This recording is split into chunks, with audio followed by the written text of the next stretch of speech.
He says, don't you worship by God, Shadrach, Meshach, and Abednego? I set up this golden image. Don't you worship it? Now, if you be ready, that at what time you hear the musical instruments, you fall down and worship the image which I have made, well. But if you worship not, you shall be cast the same hour into the midst of a burning fiery furnace. And who is that God that shall deliver you out of my hands? Man, this boy is making some dangerous statements here. I'm going to throw you in the furnace, and there's no God that's more powerful than me that can deliver you from what I do. So you better take the vaccine. Look at this. Shadrach, Meshach, and Abednego answered and said to the king, O Nebuchadnezzar, we are not careful to answer you in this matter. If it be so, our God whom we serve is able to deliver us from the burning fiery furnace, and he will deliver us out of your hand, O king. But if not, be it known unto you, O king, that we will not serve your gods, nor worship the golden image which you have set up. Then was Nebuchadnezzar full of fury, and the form of his visage, his countenance, was changed against Shadrach, Meshach, and Abednego. Therefore he spake and commanded that they should heat the furnace 7 times more than it was wont to be heated. You're looking at the 7-year tribulation period. Once the church won't bow, once we're marked as rebels, once they say that, man, we can't get them to obey us, they're going to start the persecution. They're going to start to come after us with everything they've got to break our will, to make us bow. This thing is right up on us, y'all.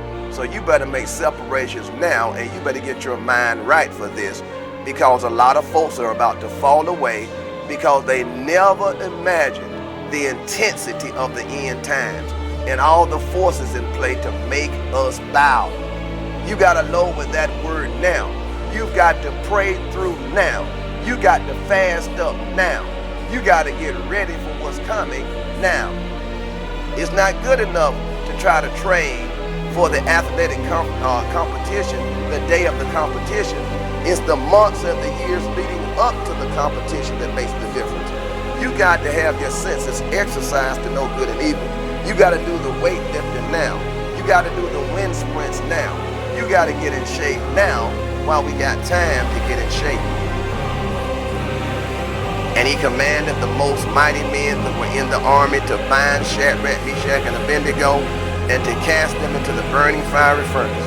Then these men were bound in their coats, their hosen, and their hats, and their other garments, and were cast into the midst of the burning fiery furnace. Therefore, because the king's commandment was urgent, and the furnace exceeding hot, the flame of the fire slew those men that took up Shadrach, Meshach, and Abednego. The guys that took them to the furnace got burned up by the intensity of the heat from the furnace, and they threw Shadrach, Meshach, and Abednego into the furnace. Man, this is a tragedy. This is a tragedy. Here you have this nut in his rage saying to heat the inferno up, and the guys that took them into the furnace are burned up trying to throw them into the furnace. Their names were really Hananiah, Mishael, and Azariah. But Shadrach, Meshach, and Abednego were the names that the Babylonian king gave to them. And every one of those names was appended to one of the Babylonian gods. So they changed their names to be subject to their gods. But the real names they had were Hebrew names. And these 3 men fell down bound into the midst of the fiery furnace. Then Nebuchadnezzar the king was astonished and rose up in haste and spake and said unto his counselors, Did we not cast 3 men bound into the midst of the fire? They answered and said unto the king, True, O king. He answered and said, Lo, I see 4 men loose. 3 men go in bound, and in the midst of the fire, you see 4 men loose. Where is Jesus at? He's in the fire. You'll never be free unless you get in the fire. You go into the fire bound, but buddy, the ropes are burned off in the fire.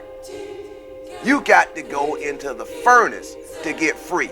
If you step back from the furnace, you'll never be free.